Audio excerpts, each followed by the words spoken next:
নবী সুলাইমান মুসলমান একবার শুনতে পাইলেন তার বাড়ির পাশে একটা কুকুরকে হত্যা করেছে একজন মানুষ। তার কাছে নালিশ আসলেন, সুলাইমান আলাইহিস সালামের কাছে বিচার আসলেন, হুজুর পাশের বাড়িতে পাশের এলাকার মধ্যে একটা কুকুর হত্যা করেছে হুজুর, বিনা কারণে কুকুর হত্যা করেছে। নবী সুলাইমান তার বাড়িতে চলে গেলেন। নবী সুলাইমান পৃথিবীর মধ্যে বিশাল প্রভাবশালী বাদশা ছিলেন, তবে তার মানুষ দেখে ভয় পেত না, তাই একটা সাধারণ মানুষের মতো ছিলেন। তিনি যখন তখন কোনো বান্দা কোনো বান্দি যখন সাক্ষাৎ করতে আসতেন তার সঙ্গে কথা বলতেন, সাক্ষাৎ দিতেন। কোনো মানুষের সঙ্গে এত মস্তানি করতেন না। এত প্রতাপশালী বাদশা হইয়া সাধারণ মানুষ তার সঙ্গে কথা বলতে পারত। আর আমার দেশে এমপিরা পায়ে ধরে, কত পা জড়াইয়া ধরে ধরে কান্দে ভোটের সময় আসলে। যখন এমপি হয়ে যায় তাদের কাছে যাওয়া বড় দুরস্কার হয়ে যায়। জোরে বলেন ঠিক কিনা? এরে আমার বাড়ির পড়শি আত্মীয় মানুষ, নাম বললেই হয়তো চিনবে। দেখলাম নির্বাচনে পাশ করার পর দুজনরে দুই গুতো মারছে, বাজান রে শুনেলাম। ইনিও কিন্তু আমার মাগুরার একজন প্রতিনিধি, নাম বলতে চায় না। এর নেতা দুদিন আগেও মানুষের পা জড়ায় ধরেছ ভোটের জন্যে।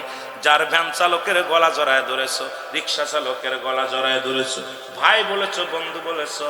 যখনই তুমি জয়লাভ করেছ তোমার মোটিশন একদম বেড়ে গেছে, এমন নেতা হয়ে গেছ যেন মাটিতে পা দাও না। তুমি একবার চিন্তা করা লাগবে, এই ক্ষমতা তোমাকে আল্লাহ দিছে, ইজ্জত দিছে আমার আল্লাহ। আল্লাহ নিতেও 1 মিনিট দেরি করবে না। জোরে জোরে বলেন ঠিক কিনা? 1 মিনিটও দেরি করবে না। আশ্চর্য হয়ে যায় মানুষের ব্যবহার, মানুষের চরিত্র। এত আমাদের কি অবস্থা, মাঝে মাঝে চিন্তা করি, আল্লাহ তুমি মানুষের ভিতরে এত অহংকার ভূমিকা কেমনে দিলা? অহংকারে পা মাটিতে ফেলে না। টাকা পয়সা হলে মানুষকে মানুষ চেনে না, ক্ষমতা পাইলে মানুষকে মানুষ চেনে না।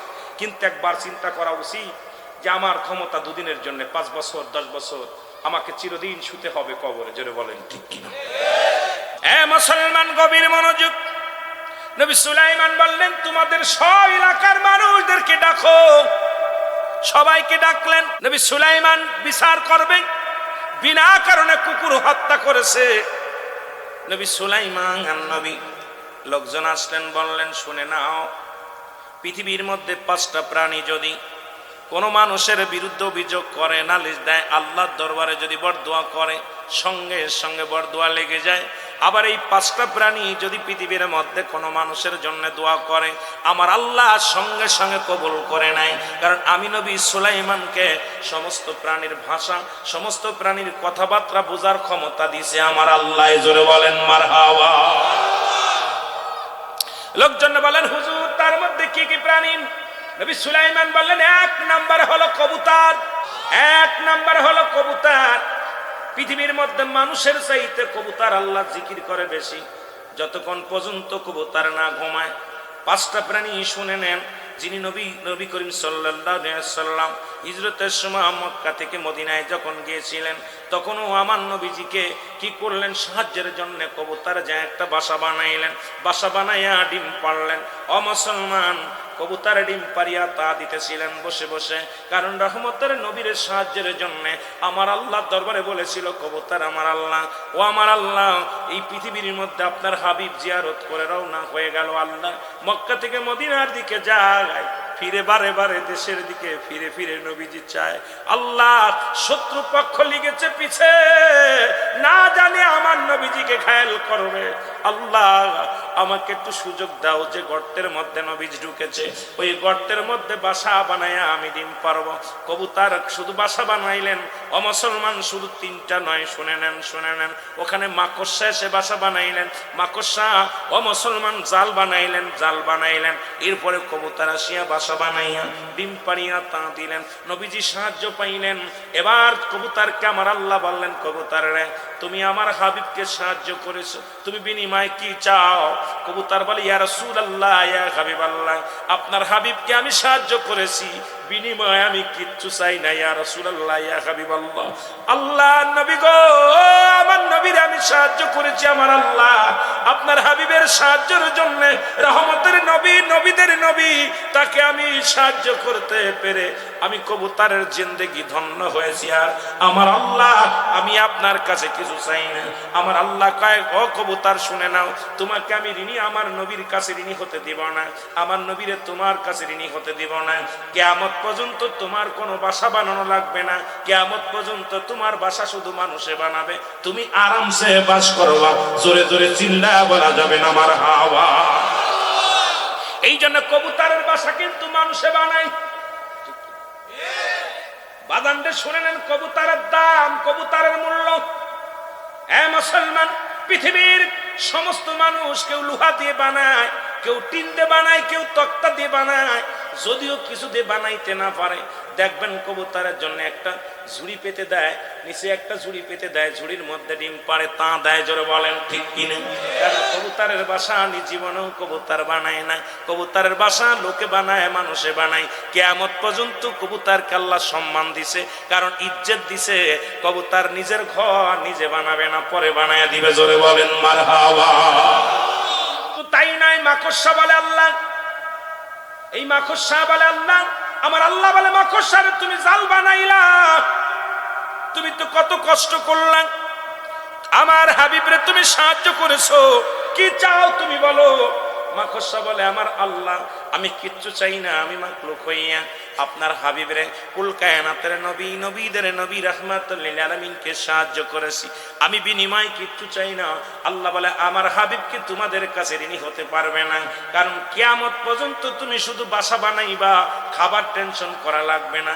এই জন্য মাকড়সা শুধু জাল বানায়, দেখবেন বসে বসে জাল বানায়, সারাদিন ভরে জাল বানায়, রাত্রে ভরে পোকা মাকড় গুলো জালের মধ্যে এটে যায়, জায়গায় বসে বসে আহার করে। জোরে বলেন ঠিক কিনা? আল্লাহ নবী সুলাইমান আলাইহিস সালাম কি বলে শুনে নাও, দিলের কান্ডা লাগা শোনো। কারণ কবুতর হলো সদা সর্বদা আল্লাহ জিকির করে, বেশি বেশি জিকির করে, জিকির বন্ধ করে না। এই যে কুকু করে শব্দ, এটা কুকু শব্দ করে না, কারণ ওদের জবান দিয়া সব সময় আল্লাহু আল্লাহু আল্লাহু আল্লাহু। জোরে বলেন মারহাবা। আর একটু জোরে বল আল্লাহু আকবার। এ আমার ভাইয়েরা, আমার বন্ধুরা, আমার কবির মনোযোগ। শুধু তাই নয়, যদি কোনো বাজ পাখি সবল দেয় নেওয়ার জন্য, তখন কবুতর কাল্লা এত ক্ষমতা দিছে, পৃথিবীর সর্বোচ্চ উচ্চ জায়গায় উঠতে পারে একমাত্র কবুতর। কবুতরের মধ্যে এত উড়ন্ত পাখি আর নাই। ও মুসলমান শুনে নাও, বাজ পাখি যত দূরত্ব যেতে পারে, তার চাইতে এ বাদানরে কবুতর বেশি দূরে যাইতে পারে। ওরা উপরে যত ওঠে চিন্তা করে আল্লাহকে তত নিকটবর্তী পাবো, কারণ আল্লাহকে পাওয়ার জন্য পাগল হয়ে যায়। কবুতর যত উপরে ওঠে ততই আল্লাহর প্রেমে পড়ে যায়, চিন্তা করে আমার আল্লাহর নিকটে যত যাইতেছি ততই মজা লাগবে। সুতরাং বাজ পাখির চোখটাও ফাঁকি দিতে পারে কবুতর, সেটা জিকিরের কারণে, কারণ তাদের কলবের মধ্যে জিকির আর জিকির। জোরে জোরে বলেন আল্লাহ। দুই নাম্বার বললেন, এই জন্য কবুতর কখনো কবুতরকে ইচ্ছাকৃত কষ্ট দিবেন না, ইচ্ছাকৃত কষ্ট দিবেন না। কবুতরকে কখনো কবুতর অভিশাপ দিবেন না, তাদের যত্ন করবেন, তাদের ভালোবাসবেন। এটা একটা রহমতের প্রাণী। জোরে জোরে ফিরা চিল্লায় বলেন আল্লাহু আকবার। রহমত প্রাপ্ত পশু যেটা বল পাখি বলো মাজান রে। দুই নাম্বার মুসলমান শুনে নেন, বিড়াল। বিড়ালটা জোরে জোরে চিল্লায় বলেন মারহাবা। বিড়ালকে ভালোবাসবেন। ও মুসলমান শুনে নাও, আল্লাহ নবীজি, ও মুসলমান শুনে নাও, দিলের কান্ডা লাগান শুনে নাও। পৃথিবীর মধ্যে মহামানব যারা আছে দুনিয়ার মধ্যে বিড়ালকে ভালোবেসেছে। এই বিড়াল একটা গৃহপালিত পশুর মধ্যে পড়ে যায়, এটা এত প্রভুভক্ত হয়, এত মুসলমান শুনে নাও। বিড়ালটাকে অত্যন্ত মায়া করবেন, বিড়ালটা যদি দোয়া করেন, বিড়ালটাকে বিনা কারণে কোনো বিষ দিয়ে মারবেন না, কোনো কিছু দিয়ে মারবেন না। ও মুসলমান শুনে নাও, বিড়ালটাকে যত্ন করবেন। বিড়াল যদি অভিশাপ করে, বিলাই যেটা বলা হয়, অভিশাপ করলে সঙ্গে সঙ্গে আমার আল্লাহ কবুল করে নাই। বিড়ালের অভিশাপে মানুষ ফকির হয়ে যায়, বিড়ালের অভিশাপে মানুষগুলো ধ্বংস হয়ে যায়, বিড়ালের অভিশাপে দুনিয়ার সংসারের মধ্যে অশান্তি লেগে যায়। বিড়ালকে ভালোবাসলে ও মুসলমান শুনে নেও, এই বিলাইকে ভালোবাসলে বিলাই যদি দোয়া করে, বিলার দোয়া আল্লাহ দরবারে অনেক ফায়দা লুটতে পারবেন। জোরে জোরে চিল্লায় বলা যাবে না মারহাবা। এখনো নবী বিড়ালকে ভালোবাসতেন। এখনো মক্কা মদিনায় অসংখ্য বিড়াল আছে যারা মদিনায় গেছেন হজ করতে। আমাদের সভাপতি সাহেবও গেছে। অসংখ্য বিড়াল গুলো দেখবেন মদিনার মনোয়ারায় রাসূলুল্লাহ রওজার আশেপাশে, কাবা শরীফের আশেপাশে অসংখ্য বিড়াল। ধরে বলেন ঠিক কিনা? এত সুন্দর বিড়াল যারা মক্কা মদিনায় দেখে আসছেন তাদের কাছে জিগাইবেন বিড়াল আছে কিনা আছে। এই বিলাইদেরকে ভালোবাসবেন, বিলাইকে অভিশাপ দিবেন না। একবার এক মহিলা অমুসলমান রাসূলুল্লাহর কদমের মধ্যে একজন বিড়ালকে বিষপান করায় মেরে ফেললো। রাসূলুল্লাহ যখন সংসারের মধ্যে অশান্তি অমঙ্গল শুরু হলো, নবীর কদমে আসলেন, ইয়া রাসূলুল্লাহ ইয়া হাবিবাল্লাহ, আমাদের অশান্তির কারণ কি? জিবরিল আমিন এসে বলে, ইয়া রাসূলুল্লাহ ইয়া হাবিবাল্লাহ, উনি যে বিড়ালটাকে পালন করতেন ওই বিড়ালটাকে অনেক কষ্ট দিয়ে মারছে, খানা দেয় নাই, ঘরের ভিতরে আটকায় রাখছে, নির্যাতন দিয়ে মারছে। এত কষ্ট পেয়ে বিড়াল ছানাটা মারা গেছে। ওই বিড়ালটা বরদোয়া আল্লাহর দরবারে কবুল হয়ে গেছে। তওবা করছে, তওবা করার পর নবীজি নিজেই বলছে বিড়ালকে ভালোবাসো। আর নবীর সাহাবী আবু হুরায়রার কোসের মধ্যে একবার বিড়াল নবীজি আলোচনা করতেছিলেন সাহাবীদেরকে নিয়ে। আব্দুল শামস বা আব্দুর রহমান নাম হলো বিড়াল ছানার পিতা। নাম কি? বিড়াল ছানার পিতা আবু হুরায়রা। আল্লাহু আকবার বলেন না। বিড়ালের পিতা হঠাৎ করে কোসের মধ্যে বিড়াল ডেকে উঠছে। নবীজি বললেন, এ আবু হুরায়রা। সবাই আশ্চর্য হয়ে গেলেন, এবার বিড়াল ছানার আব্বা কি ডাক। হঠাৎ করে আব্দুল শামস আব্দুর রহমানের কোসের ভিতর থেকে একটা বিড়াল বাইর হয়ে আসলেন। নবীজি আবু হুরায়রা নাম দেয়া পর উনি বললেন, ইয়া রাসূলুল্লাহ ইয়া হাবিবাল্লাহ, আজ থেকে আমার সমস্ত নাম আমি অফ করে দিলাম। আমার নবী আজ থেকে বিড়ালের বাবা বলে আমারে ডাকছে, আমি বিড়ালের বাবা হই। জগৎ বিখ্যাত একজন সাহাবী, তিনি পৃথিবীর মধ্যে বিড়াল ছানার পিতা নামে আখ্যায়িত। জোরে জোরে চিল্লায় বলেন মারহাবা। আমার ভাইরা, আমার বন্ধুরা, আমার গভীর মনোযোগ। 3 নাম্বার হলো পিপিলিকা। আরো জোরে বলেন আল্লাহু আকবার। এই পিপিলিকা পৃথিবীর মধ্যে মানুষের চাইতে বুদ্ধি বেশি। পিপিলিকার থেকে জ্ঞান ধারণ করে আজকে মোবাইল, পিপিলিকার থেকে সবকিছু নেটওয়ার্ক, সবকিছু অনেক কিছু গবেষণা করে পৃথিবীর মানুষগুলো। এই পিপিলিকার এই মানুষ যেমন সংসার করে পিপিলিকাও সংসার করে। পিপিলিকাও যেমন মানুষের যেমন ঘর বানায় পিপিলিকাও ঘর বানায়। পিপিলিকা খাবার সংগ্রহ করে। তবে পিপিলিকাগুলো পৃথিবীর মধ্যে শুনে নেন, মুসলমান শুনে নেন, ওই বাদান পিপিলিকা তার নিজের খাবার সংগ্রহ করে। আর এই মানুষের যে আচরণগুলো সব পিপিলিকার মধ্যে আছে। এই জন্য পিপিলিকা একবার রাস্তা দিয়ে হযরত সুলাইমান আলাইহিস সালাম যাইতেছিলেন। ওই পিপিলিকার রানী বলতেছিলেন, পিপিলিকার দলেরা শোনো, নবী সুলাইমান আসতেছে ঘোড়া সৈন্য নিয়ে, হাতি সৈন্য নিয়ে, তার লোকজন আসতেছে। তোমরা ঘোড়ার পায়ের মধ্যে পড়িয়া যদি পিষ্ট হয়ে যাও, যদি মারা যাও, তাহলে তোমরা তাড়াতাড়ি মৃত্যুর ভয়ে তোমরা তাড়াতাড়ি যার যার ঘরে ফিরে যাও। এই আওয়াজটা সুলাইমান আলাইহিস সালামের কানে শুনেছিলেন। সুলাইমান আলাইহিস সালাম সেদিন মিসকে একটা হাসি দিয়ে বলেছিল, পিপিলিকারে শুনে নাও। পিপিলিকার কথাগুলো সুলাইমান আলাইহিস সালাম শুনেছিল। আমার ভাইরা, আমার বন্ধুরা, আমার শুনে নাও, এই পিপিলিকাকে বিনা কারণে মারবেন না। যদিও কোন পিপিলিকা, ও মুসলমান শুনে নেন, অনেক পিপিলিকা আছে যারা বিষাক্ত, গায়ের মধ্যে কামড় দিলে চুলকানি হয়ে যায়, অনেক কষ্ট হয়, ব্যথা পান। ও মুসলমান শুনে নাও, তারপরেও তাকে ইচ্ছাকৃত মারবেন না, পুরাবেন না। যদি পারেন তাদের জন্য তাদের থেকে একটু আলাদা হয়ে যাবেন। যদি পারেন পিপিলিকায় খাবার যদি সরাইয়া দেন, পিপিলিকাকে খাবার দিলে ওই যে খাবারটা পড়ে যায়, এই খাবারটা দিয়া কখনো পিপিলিকাকে মারবেন না। অনেক মানুষ দেখা যায় ফান পেতে পিপিলিকাকে শেষ করে দেয়, বিস্ফোরক করে পিপিলিকাকে শেষ করে দেয়। আমার নবীজি বারণ করেছেন, সুলাইমান নবী বারণ করেছেন, পিপিলিকার জন্য খাবারের ব্যবস্থা করে দেন। আবার যে খানাটা পড়ে যায়, এটা পিপিলিকা যখন নিয়ে সংগ্রহ করে, খবরদার তাদেরকে মারবেন না। এই পিপিলিকা দোয়া করলে আল্লাহর দরবারে মানুষের উন্নতি হয়। জোরে জোরে চিল্লায় বলেন মারহাবা। এ মুসলমান, কুকুরও কিন্তু জান্নাতে যাবে। আসহাবে কাহফ, ঠিক কিনা? ঠিক কিনা? একজন কুকুর জান্নাতে যাবে, তার মনি প্রভুভক্ত কুকুর। তবে কুকুরকে কখনো মারবেন না, কুকুরকে ভালোবাসবেন। তবে রাসূল বলছে, ওই সুলাইমান নবী বলে গেছেন এবং রাসূল বলছে কুকুরকে কিন্তু ঘরে উঠাবেন না, বিছনায় শোয়াবেন না।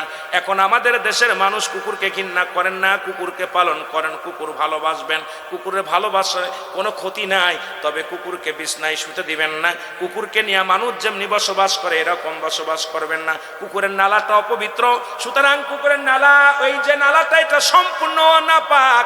এই জন্য কুকুরকে বিছনায় উঠাতে রাসূল বারণ করেছে। কুকুরকে বিছনায় উঠানো যাবে না, কুকুরকে এক বিছনায় ঘুম পাড়ানো যাবে না, কুকুরের খানা খাওয়া সেই খানা খাওয়া যাবে না। তবে কুকুর লালন পালন করা যাবে কোন ক্ষেত্রে? আপনার পাহারাদার হিসেবে কুকুর কিন্তু প্রভুভক্ত হয়। এই কুকুরকে আপনি লালন কি করতে পারেন? পুষতে পারেন আপনার বাড়ি পাহারা দেওয়ার জন্য, আপনার কাজকর্ম করার জন্য। যদি পোষেন তাহলে অবশ্যই জায়েজ আছে। এখন অনেকে, তবে কুকুর ঘরে নিয়ে থবেন না, কারণ কুকুর ঘরে থাকলে সেই ঘরে পবিত্র থাকবে না। কিন্তু আমাদের দেশ নয়, বিদেশিরাও কুকুর ছাড়া ঘুমাইতে পারে না। তবে এটা করা যাবে না, যাবে না, জোরে বলেন ঠিক কিনা? যে কোনো প্রাণী হোক বিনা কারণে মানবেন না, কারণ আপনি জান দিতে পারবেন না। পারবেন, রুহু দিতে পারবেন, পারবেন না, শুধু বিনা কারণে মারবেন না। তাদেরকে ভালোবাসবেন। সব প্রাণীকে খাওয়ায় কে? আরো জোরে বলেন কে খাওয়ায়? আর একটু জোরে বলেন কে খাওয়ায়? সুতরাং আল্লাহ খাওয়ায়, আল্লাহ পড়ায়, আল্লাহ সব কিছু করেন। সুতরাং আল্লাহর প্রেরিত যত প্রাণী আছে আপনার মারার অধিকার নাই, আপনি না মারলেই ভালো। তবে আপনাকে যেটা আপনার জন্য অভিশপ্ত হয়ে দাঁড়ায়, যেটা বিষাক্ত, যেটা আক্রমণ করলে মৃত্যুর আশঙ্কা থাকে, এই প্রাণীকে মেরে দিবেন। মারলে কোনো গুনাহ হবে না। জোরে জোরে চিল্লায় বলেন আল্লাহু আকবার। আমার ভাইরা, আমার বন্ধুরা, আমার গভীর মনোযোগ। শুধু প্রাণীগুলো খালি উপকার আপনারা আমার করেন, এই মশাও কিন্তু উপকার করেছে মুসলমান। ওই যে আপনার ব্যাঙেও কিন্তু উপকার করেছে। ব্যাঙ যখন নবী ইব্রাহিম, জাতির পিতা ইব্রাহিম, আকিদা জাতির পিতা ইব্রাহিম আলাইহিস সালাম, যখন তাকে কোথায় নমরুদের আগুনে ফেলা হলো, ব্যাঙ বলল আল্লাহ, দুইটা প্রাণী সেদিন উপকার করেছিল, আল্লাহ নবীর সাহায্য করেছিলেন। একটা হলো কাকলাস, আর একটা হলো ব্যাঙ। ব্যাঙ বলে আল্লাহ, এই পৃথিবীর মধ্যে আপনার হাবিবকে আগুনের মধ্যে ফেলেছে, আমি সাহায্য করব। আল্লাহ বলে কেমনে সাহায্য করব? আল্লাহ আমি প্রস্রাব করে পানিটা লিবায়, আগুনটা লিবাইয়া দিব। আল্লাহ কয় হবে না। ব্যাঙ কি করলেন? এই পারে লাফ দিয়ে প্রস্রাব করে ওপারে চলে যায়, লাফ দিয়ে ওপারে চলে যায়। ব্যাঙের গা পুড়ে গেল। দেখবেন ঘরের মধ্যে কুনে ব্যাঙ পাওয়া যায়, প্রতিটা গায়ের মধ্যে বড় বড় ঠুসকা পড়া আছে না? আছে না? ব্যাঙের পবিত্র, ব্যাঙের প্রস্রাব কিন্তু পবিত্র। জোরে বলেন আল্লাহু আকবার। ব্যাঙের প্রস্রাব কিন্তু পবিত্র। আমার আল্লাহ ডাকতে বলে, ব্যাঙ রে, ইব্রাহিম নবীর সাহায্য করেছি, জাতির পিতারে সাহায্য করেছি, এখন তুমি কি চাও? কয় আল্লাহ গো, আমি কিচ্ছু চাই না। আমার আল্লাহ বলেন, ব্যাঙ রে শুনে নাও, কিয়ামত পর্যন্ত তোমার প্রস্রাবকে আমি পবিত্র করে দিলাম। ব্যাঙের প্রস্রাব পবিত্র, ব্যাঙের পেশাব অপবিত্র না। কিন্তু মুসলমান আর একটা লোক কাকলাস, এই কাকলাস কাল্লা ইব্রাহিম আলাইহিস সালামের আগুন আমি লিবাইয়া দিব। এ মুসলমান, এটা বললেন আল্লাহ, আমি ফুদে লিবাইয়া দিব। কাকলাসের জিহ্বা পুড়ে গেল, ফু দিতে যা জিহ্বা পুড়ে গেছে। পিছনটা চিকুন, মাথাটা মোটা, গাছের মধ্যে বয়া থাকে। এ মুসলমান শুনে নেন, বলে আল্লাহ বলেন, কাকলাসরে তুমি কি চাও? বলে আল্লাহ আমি কিচ্ছু চাই না, তোমার ইব্রাহিমের আগুন লিবাইয়া দিছি। কয় কি দেম লিবেলি? কয় ফুদে লিবাইছি। সুবহানাল্লাহ বলেন না? জিহ্বা পুড়ে গেছে। আল্লাহ কয় কাকলাসরে কিয়ামত পর্যন্ত তোর খাবারের চিন্তা হবে না, শুধু গাছের মধ্যে বৈশা নিঃশ্বাস টান দিবি, পেট ভরে যাবে। জোরে বলেন সুবহানাল্লাহ। সমস্ত প্রাণী আল্লাহ পাঠাইছে কাদের জন্য? বান্দার কল্যাণের জন্য, নবীদের কল্যাণের জন্য। এ মুসলমান, সমস্ত মাখলুকাতের শ্রেষ্ঠ মাখলুকাত আমার আল্লাহ এই মানব জাতিকে করছে। জোরে বলেন ঠিক কিনা? শক্তিতে বড় না করলেও বুদ্ধিতে বড় করছে। সমস্ত মাখলুকাত অনুগত্য করে মানুষের তাকতি করে, গোলামি করে। পাখিগুলো বলেন, বাঘগুলো বলেন, হাতিগুলো বলেন, কত টন টন ওজন পাখি, কত টন টন ওজন আলা একটা হাতি, এই মানুষে তারে চালায়। হাতি যদি কয় তোর ঘাড়ের পথে নাম। বাঘের প্রশিক্ষণ দেয় সুন্দরবনে, সব জায়গা প্রশিক্ষণ দেয় মানুষে। হাতিগুলো লালন পালন করে মানুষে। বড় বড় গরুগুলো জবাই করে মানুষে যদি শক্তিতে যদি বাদান বড় হতো তাহলে মানুষ একটা গরু জব করে খেতে পারত না। কারণ আল্লাহ এই বুদ্ধি দেয় না, কয়েকশো বা বাদান 200 মন 500 মন 50 মন গরুটা এই মানুষই ধরে জবাই করে। মুসলমান শুনে নেন, এই ক্ষমতা, এই পার, এই বুদ্ধি একমাত্র মানব জাতিকে আল্লাহ দান করেছে। জোরে বলেন ঠিক কিনা? এ দুনিয়ার মুসলমান,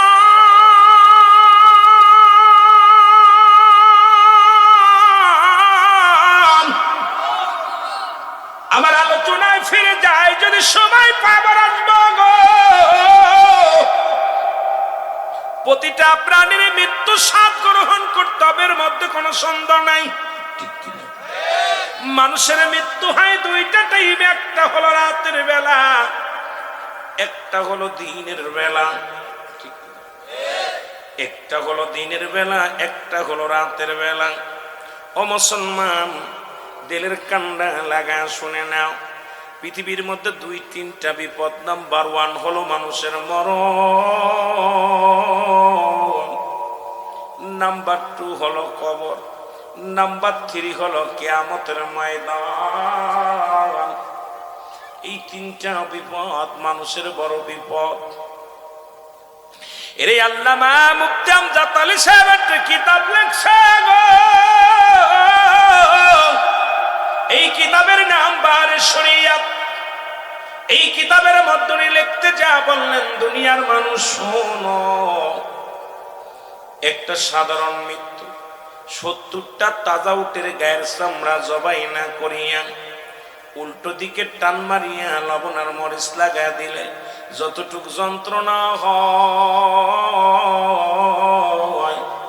70টা তাজা উটের গায়ের চামড়া জবাই না করিয়া উল্টো দিকে টান মারিয়া লবণ আর মরিচ লাগা দিলে যতটুক যন্ত্রণা হয়, এর চাইতে 70 গুণ যন্ত্রণা হলো একটা সাধারণ মৃত্যু। ও মুসলমান, আমরা মরণকালে পায়খানা করে দিই, মরণকালে প্রস্রাব করে দিই, মরণের সময় চোখ দুটি বড় বড় হয়ে যায়, মরণের সময় জিহ্বাটা বাইর হয়ে যায়। এদের মৃত্যুটা কত কঠিন হয় গো আল্লাহ। এই মরণের পেয়ালা পান করতে হবে, এর মধ্যে কোনো সন্দেহ নাই। জোরে জোরে চিল্লায়া বলা যাবে আল্লাহ। এ দুনিয়ার মুসলমান,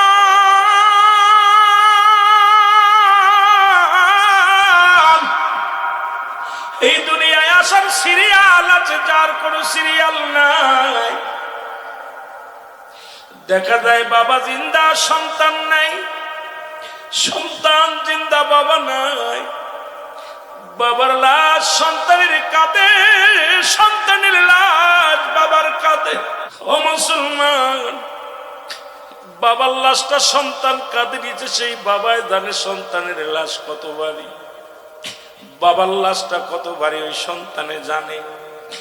দুনিয়ার এমনই নিয়ম, আসার একটা সিরিয়াল আছে, যার কোনো সিরিয়াল নেই। কত মানুষের দাপন করাইলা, কত মানুষের গোসল করাইলা, কত মানুষের চিরবিদায় করে দিলা। একদিন তোমার ডাক এসে যাবে, একদিন তোমার বিদায় নেওয়া লাগবে। হে মুসলমান, এই বিদায়ের জন্য হযরত আজরাইল আলাইহিস সালাম উনি আসলেন হযরত মুসা আলাইহিস সালামের কাছে। জোরে জোরে চিল্লায়া বলা যাবেন আল্লাহ। মুসা নবীকে সালাম দিয়া ডাকতে বলে, আল্লাহ নবী মুসা,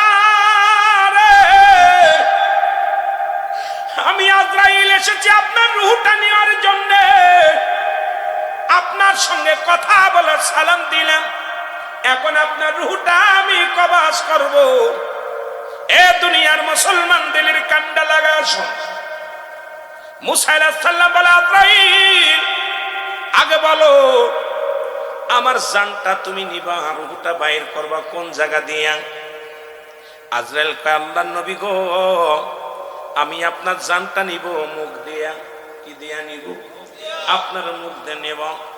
মুসা আলাইহিস সালাম কয়, আজরাইল অসম্ভব, আমার মুখ দিয়ে তোমার ঢুকতে দিতে পারি না, কারণ এই মুখ দিয়ে আমি আল্লাহর সঙ্গে কথা বলেছি, এই মুখ দিয়ে আমার মাওলার সঙ্গে কথাবার্তা বলেছি, এরে আমি আল্লাহর সঙ্গে তুর পাহাড়ে সল করেছিলাম, কথা বলেছিলাম, আমার এই মুখ দিয়ে তোমার আমি দিতে পারি না, যেতে দিতে পারি না রে আজরাইল। আজরাইল কয় নবী গো, তাহলে আপনার জানটা নিব আমি আপনার চোখ দিয়ে। আল্লাহর নবী বলার সঙ্গে সঙ্গে বললেন, আজরাইল শোনো, এই জানটা তুমি আমার চোখ দিয়ে নিবা ভাবলে কেমন করে? আমি এই চোখ দিয়ে আমি আল্লাহর নূরের তাজাল্লি দেখছি গো। আল্লাহর সঙ্গে যখন দেখা করতে গিয়েছিলাম আল্লাহর নূরের তাজাল্লি দেখছি, সুতরাং আমার চোখ দিয়ে তোমার ঢুকতে দিতে পারি না। আজরাইল দাঁড়াও, যাও আজরাইল, এই আজরাইল দাঁড়াও, তোমার আমি এই চোখ দিয়ে যেতে দিতে পারি না। এ মুসলমান শুনে নাও, এই চোখ দিয়ে আমি কি দেখেছি শুনে নাও। জোরে জোরে চিল্লায়া বলা যাবে না আল্লাহ। এই চোখ দিয়ে আমি আল্লাহর নূরাল্লি তাজাল্লি দেখেছি।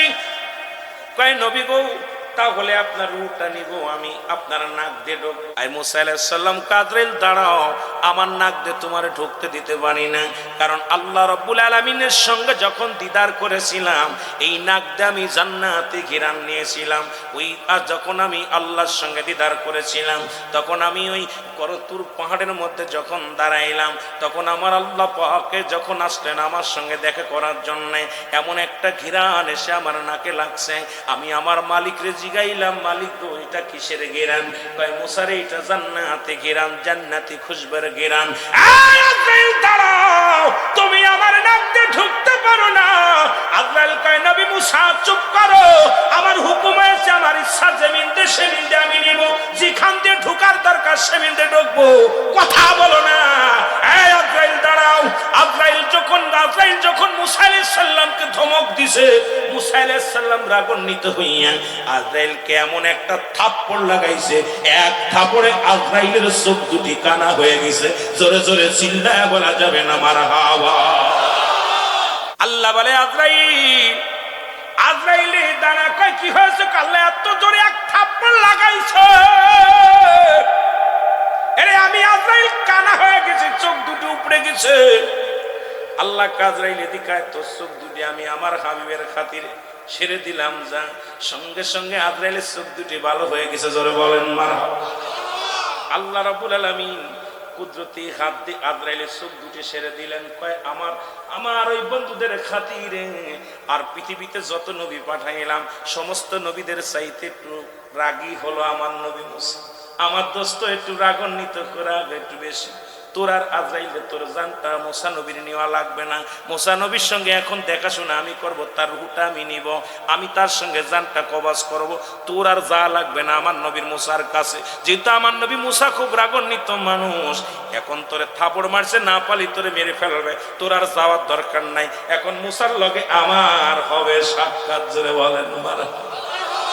অনেকদিন পরে মুসা আলাইহিস সালাম বসে আছে তুর পাহাড়ে, যাই গো আমার আল্লাহ ডাকতে বলে, নবী মুসা,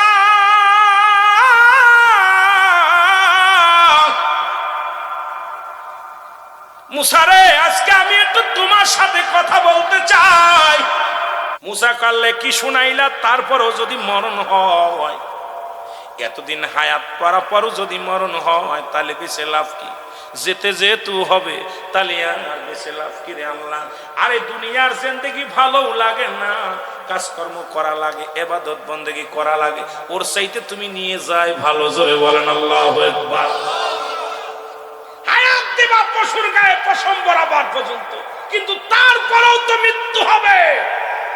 সুতরাং আমার বেঁচে লাভ কি? তাহলে যদি বেঁচে থাকতাম তাহলে এক ব্যবস্থা হতো, এরপরে তো আমার যেতেই হবে, তাহলে আর হায়াত চেয়ে লাভ কি?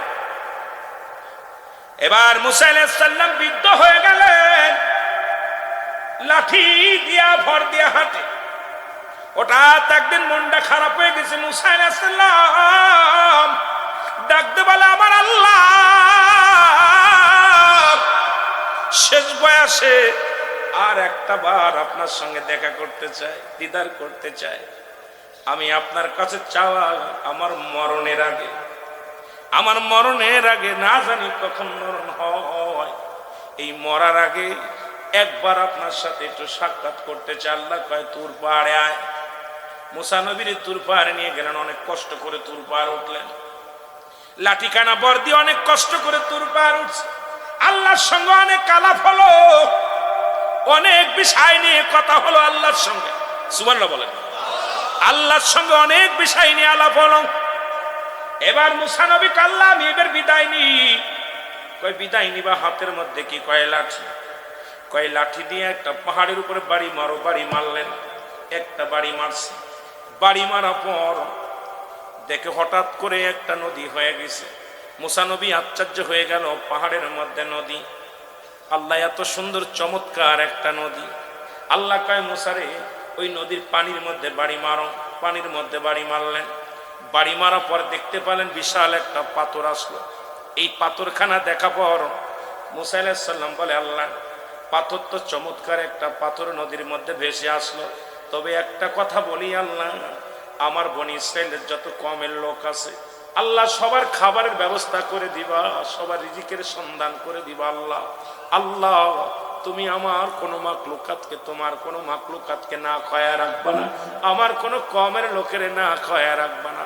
আল্লাহ কয় এই বিষয়টি বলতে চাস মুসা, পৃথিবীতে যত মাকলুকাত আমি বানাইলাম রে, পৃথিবীর মধ্যে যত মাকলুকাত আমি বানাইলাম সব মাকলুকাতকে আমি খাই। যদি দেখতে চাও তাহলে পাথরের মধ্যে একটা বাড়ি হাঁকাও। মুসা আলাইহিস সালাম পাথরের মধ্যে একটা বাড়ি মারলেন। বাড়ি মারার পর দেখলেন একটা বিশাল একটা হরিণের বাচ্চা। হরিণের বাচ্চা দেখে আশ্চর্য হয়ে গেলেন মুসা আলাইহিস সালাম। পাথরের মধ্যে হরিণ এবং হরিণের মুখের মধ্যে কাঁচা কিছু ঘাস। সুবহানাল্লাহ। হরিণের মুখের মধ্যে কাঁচা ঘাস। আমার আল্লাহ বলেন, মুসা বলে আল্লাহ এই হরিণের মুখে কাঁচা ঘাস। আমার আল্লাহ বলে মুসারে শোন, পৃথিবীতে যত মাকলুক আমি তৈরি করেছি সবার খাবারের ব্যবস্থাও আমি আল্লাহ করে রাখছি, সুতরাং সবাইকে আমি খাওয়াই। ওই পাথরের মধ্যে হরিণ আছে ওটাও আমি খাওয়াই। আমি সেই খোদা, সেই রব, সেই আল্লাহ। ধরে বলেন মারহাবা। বলার সঙ্গে সঙ্গে আল্লাহ কয় ফেরেশতারা দৌড়ে যা, মুসা আলাইহিস সালামের হাতে একটা আপেল নিয়ে দে। মুসা আলাইহিস সালামের হাতের মধ্যে একটা জান্নাতি আপেল এনেছে। মুসা আলাইহিস সালাম খাচ্ছে, কবরের ভিতরে শুয়ে খাচ্ছে। আল্লাহ পাক সঙ্গে সঙ্গে রূহটা বাইর করে নিয়ে গেছে। জোরে বলেন আল্লাহু আকবার। আরো জোরে বলো। মুসা আলাইহিস সালাম মৃত্যুবরণ করলেন। এরপর মুসা আলাইহিস সালামকে কবর থেকে উত্তোলন করলেন। কবর থেকে উত্তোলন করে তাকে গোসল করাইলেন। এরপরে তার দাফন জানাজা পড়লেন। ফেরেশতারা জানাজা পড়ছে। কারা জানাজা পড়ছে? ফেরেশতারা জানাজা পড়ছে। মুসা আলাইহিস সালামের গোসল করায় পবিত্র করে এরপরে দাফন কাফন করা শেষ। এরপরে কবরটাকে একদম মিশাই দিলেন বালুর সঙ্গে। দেওয়ার পর ওই বনি ইসরায়েলের লোকেরা আজও পর্যন্ত মুসা আলাইহিস সালামের কবর খুঁজে পায় নাই। যারা মদিনায় গেছেন, মক্কায় গেছেন, তাদের জিগাইবেন যে মুসা আলাইহিস সালামের কবর কোথায়। এখন হয়তো আজগবি কেউ একটা বলতে পারে ওই জায়গায় কবর না। বনি ইসরায়েল লোকেরা আজও পর্যন্ত মুসা আলাইহিস সালামের কবর খুঁজে পায় নাই, কারণ কবরটা দিয়েছিল ফেরেশতারা, জানাজা পড়েছিল ফেরেশতারা। মুসা আলাইহিস সালামের জানটা নিজ হাতে আল্লাহ কবজ করেছে আরামের সঙ্গে আপেল খাওয়ায়া। জোরে বলেন মারহাবা। আর একটু জোরে বলেন মারহাবা। তবু আল্লাহ তারে বাঁচতে দেয়। নেককার বান্দার রূহ যখন বাইর করতে আসে, নেককার বান্দার মাথা দিয়ে প্রবেশ করতে চায়, মাথা দিয়ে যখন প্রবেশ করতে চায় মাথা বলবে বান্দারে দাঁড়াও। ফের ও আজরাইল দাঁড়াও, আমার এই মাথা দিয়া আমার মাওলা সিজদা করেছি, এই জমিনের মধ্যে সিজদা মেরেছি, সুতরাং মাথা দিয়ে আমি তোমারে প্রবেশ করতে দিতে পারি না। এই মাথা দিয়া সিজদা দিয়েছি। দাঁড়ায় থাকবে ফেরেশতা, মালাকুল মউত দাঁড়ায় থাকবে, চলে যাবে পায়ের কাছে, পা বলবে আজরাইল দাঁড়াও। এই পা দিয়ে যখন আমি মসজিদে আজান হতো এক দড়ি মসজিদে চলে যেতাম, স্বামীর সংসারে কাজ করতাম, দৌড়ায়া ওযু করে নামাজে দাঁড়ায়া যেতাম, মাহফিলের খবর শুনলে, মাহফিলের মাইকিং হলে মাহফিলে চলে যেতাম। কোনোদিন এই পাউতে গানের প্যান্ডেলে যাই নাই, কোনোদিন এই পা দিয়ে মদের প্যান্ডেলে যাই নাই, এই পা দিয়ে আমি কোনোদিন তাসের প্যান্ডেলে যাই নাই, এই পা দিয়ে আমি সবসময় আল্লাহর দ্বীনের কাজে নিয়োজিত ছিলাম। সুতরাং আজরাইল রে, এই পা দিয়ে তোমার ঢুকতে দিতে পারি না। আজরাইল চলে যাবে হাতের কাছে, হাত বলবে আজরাইল দাঁড়াও। আজরাইল দাঁড়াও, এই হাত দিয়ে আমি দান ধ্যান করেছি দুনিয়ার মধ্যে, মসজিদ মাদ্রাসায় দান করেছি, আল্লাহর দ্বীনের পথে দান করেছি, সুতরাং কোন মাহফিলে দান করেছি। যখন কোন উলামায়ে কেরাম কোন দ্বীনের জন্য দাওয়াত দিতেন, আমি আমার জানমাল দিয়া তাদের দান করতাম। জীবনে আমি কৃপণতা করি নাই। এই হাত দিয়ে কত মসজিদে দান করেছি, এই হাত দিয়ে কত মাদ্রাসায় দান করেছি, এই হাত দিয়ে কত এতিম অসহায় সন্তানদের জন্য দান করেছি। সুতরাং এই হাত দিয়ে আমি তোমার ঢুকতে দিতে পারি না। জোরে জোরে চিল্লায়া বলা যাবে না মারহাবা। মুমিনের পর এবার চলে যাবে আজরাইল, মুখের কাছে মুখ বলবে আজরাইল দাঁড়াও।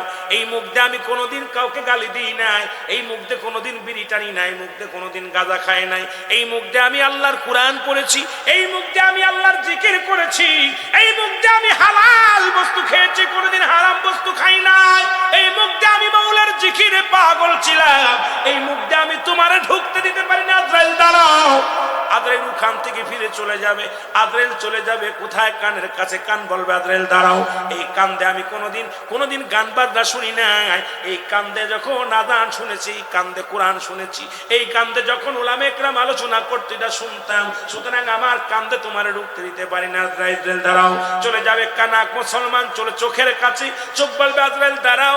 আমার এই চোখ দিয়ে কোনোদিন ফাইসা কোনো জিনিস দেখি নাই, বেগানা মহিলা দেখি নাই, কোনোদিন সিনেমা দেখি নাই, কোনোদিন গান বাজনার কোনো ন্যাংটা নারী দেখি নাই। সুতরাং আমার এই চোখ দিয়ে উলামায়ে কেরামের চেহারা দেখেছি, আলেম উলামার চেহারা দেখেছি, আল্লাহর ওলিদের চেহারা দেখেছি, এই চোখ দিয়ে কুরআন শরীফ চোখ দিয়ে দেখেছি, এই মুখ এই চোখ দিয়ে মাহফিলের ময়দান দেখেছি, এই চোখ দিয়ে আমি মসজিদ দেখেছি, মাদ্রাসা দেখেছি।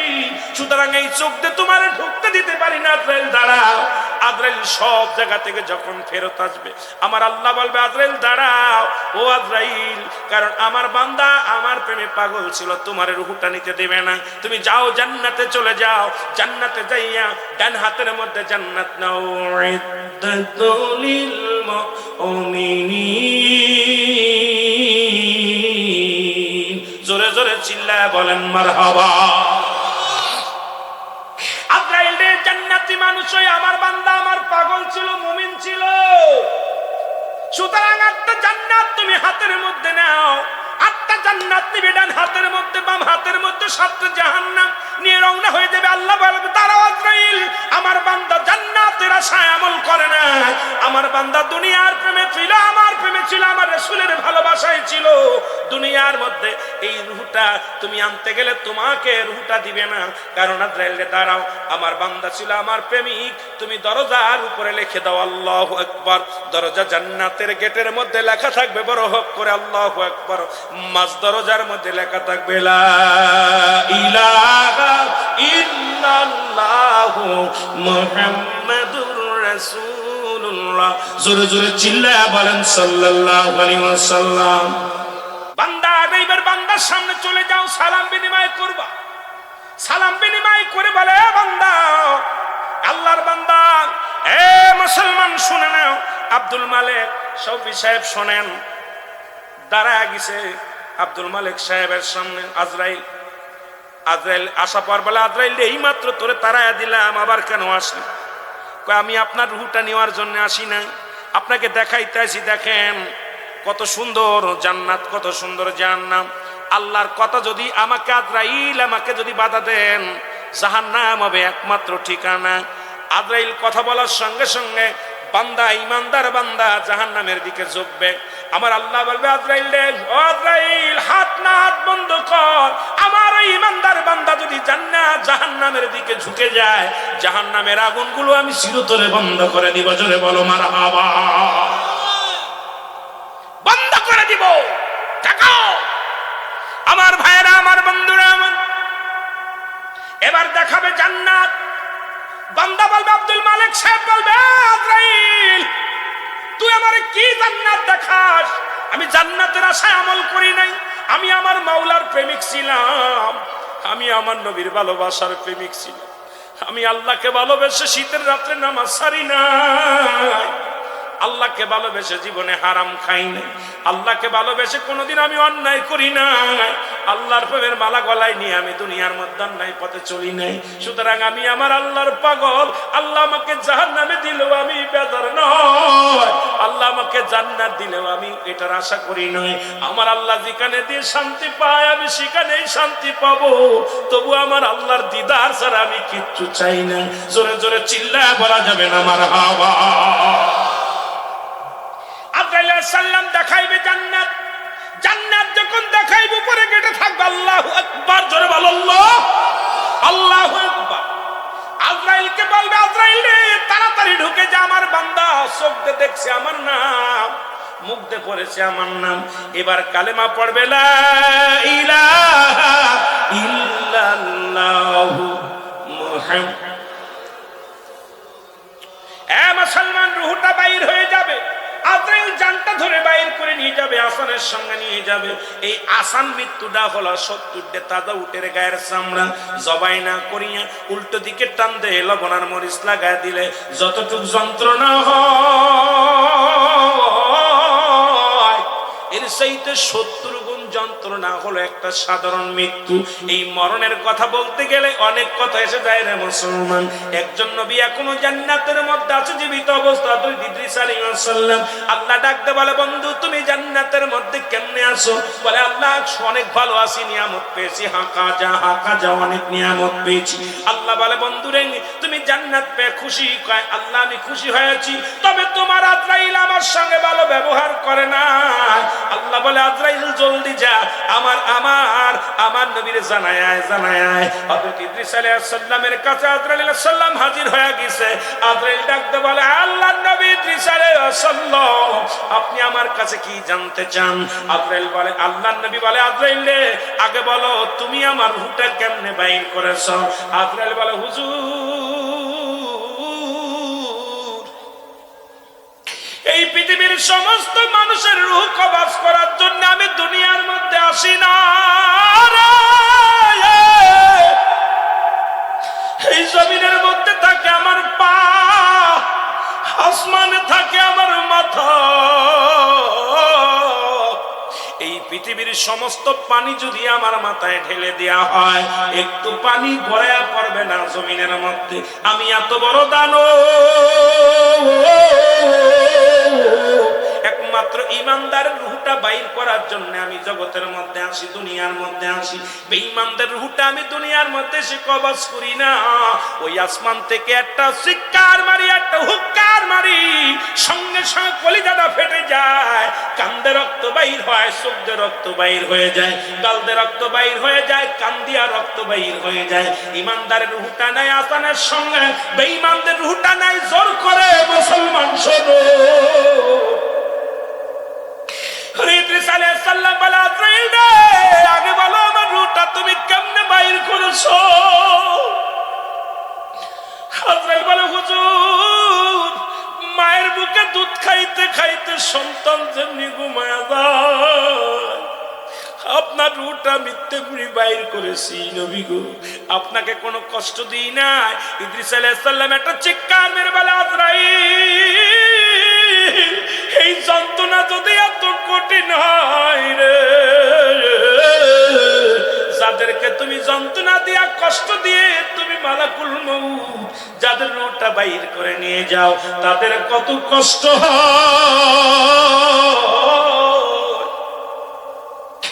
এ ভাইরা আমার জীবনে কত জানাজা পড়লাম, কত মানুষের দাফন করলাম, কত মানুষের গোসল করাইলাম, কত মানুষ দেখছে মরণের সময় পায়খানা করে দিছে, কত মানুষ দেখেছি মরণের সময় প্রস্রাব করে দিছে, কত মানুষ মরণের সময় জিহ্বাটা বাইর হয়ে গেছে, কত মানুষ মরণের সময় ও মুসলমান জিহ্বাটা এক হাত বাইর হয়ে গেছে, চোখ দুটি বড় বড় হয়ে গেছে। আল্লাহ এই মানুষের এক নম্বর বিপদ হলো মরণ। এই মরণটা আমাদের সহজ করে দিও, জোরে জোরে বলেন আল্লাহু আকবার। এ আমি চলে যাব আমায় তোমরা ভুইলা যাইও না, আমি চলে যাব আমার মরণ আসিবে কখন কেউ তো জানি না, আমার মরণ আসিবে। এই পৃথিবী চিরদিনই থাকার জায়গা নয়, অন্ধকার কবর যে তোমার আসল ঠিকানা রে মানুষ, অন্ধকার কবর যে তোমার আসল ঠিকানা। এই আমি চলে যাব, আমায় তোমরা ভুইলা যাইও না, আমি চলে যাব না, আমার মরণ আসিবে কখন কেউ তো জানি না, আমার মরণ